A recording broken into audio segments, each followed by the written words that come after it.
प्राचीन काल की बात है। एक बुढ़िया थी जो नियमित तौर पर रविवार के दिन सूर्योदय से पूर्व उठकर नित्य कर्मों से निवृत्त होकर अपने आंगन को गोबर से लीपती थी, जिससे वो स्वच्छ हो सके। इसके बाद वो सूर्यदेव की पूजा अर्चना करती थी, साथ ही रविवार की व्रत कथा भी सुनती थी। इस दिन वो एक समय भोजन करती थी और उससे पहले सूर्यदेव को भोग भी लगाती थी। सूर्यदेव उस बुढ़िया से बेहद प्रसन्न थे। यही कारण था कि उसे किसी भी तरह का कोई कष्ट नहीं था और वो धन धान्य से परिपूर्ण थी। जब उसकी पड़ोसन ने देखा कि वो बहुत सुखी है तो वो उससे जलने लगी। बुढ़िया के घर में गाय नहीं थी, इसलिए वो अपनी पड़ोसन के आंगन से गोबर लाती थी, क्योंकि उसके यहाँ गाय आंगन में बंधी रहती थी। पड़ोसन ने बुढ़िया को परेशान करने के लिए कुछ सोचकर गाय को घर के अंदर बांध दिया। अगले दिन रविवार था। बुढ़िया को आंगन लीपने के लिए गोबर नहीं मिला। इसी के चलते उसने सूर्य देवता को भोग भी नहीं लगाया, साथ ही खुद भी भोजन नहीं किया और पूरे दिन भूखी प्यासी रही और फिर सो गई। अगले दिन जब वो सोकर उठी तो उसने देखा कि उसके आंगन में एक सुंदर गाय और एक बछड़ा बंधा था। बुढ़िया गाय को देखकर हैरान रह गई। उसने गाय को चारा खिलाया।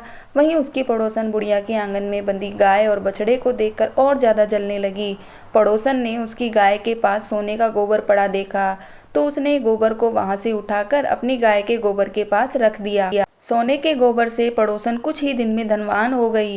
ये कई दिन तक चलता रहा। कई दिनों तक बुढ़िया को सोने के गोबर के बारे में कुछ पता नहीं था।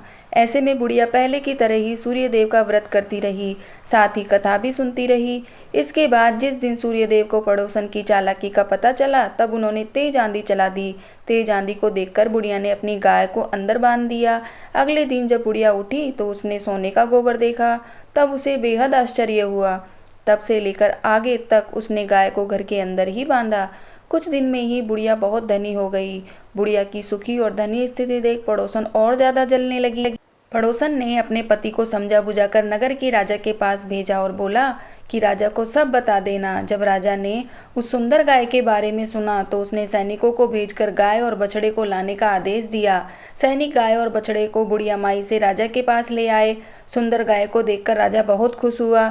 सुबह जब राजा ने सोने का गोबर देखा तो उसके आश्चर्य का ठिकाना ही न रहा। वहीं बुढ़िया भूखी प्यासी रहकर सूर्य भगवान से प्रार्थना कर रही थी। सूर्यदेव को उस पर करुणा आई। उसी रात सूर्यदेव राजा के सपने में आए और उससे कहा, हे राजन, बुढ़िया की गाय व बछड़ा तुरंत वापस कर दो। अगर ऐसा नहीं किया तो तुम पर परेशानियों का पहाड़ टूट पड़ेगा। सूर्यदेव के सपने से राजा बुरी तरह से डर गया। इसके बाद राजा ने बुढ़िया को बुलाया और उसको गाय और बछड़ा लौटा दिया। राजा ने बुढ़िया को ढेर सारा धन भी दिया और उससे क्षमा भी मांगी। वहीं राजा ने पड़ोसन और उसके पति को सजा भी दी। इसके बाद राजा ने पूरे राज्य में घोषणा कराई कि रविवार को हर कोई व्रत किया करे। सूर्यदेव का व्रत करने से व्यक्ति धन धान्य से परिपूर्ण हो जाता है, साथ ही घर में खुशहाली आती है। जय श्री राधे कृष्ण।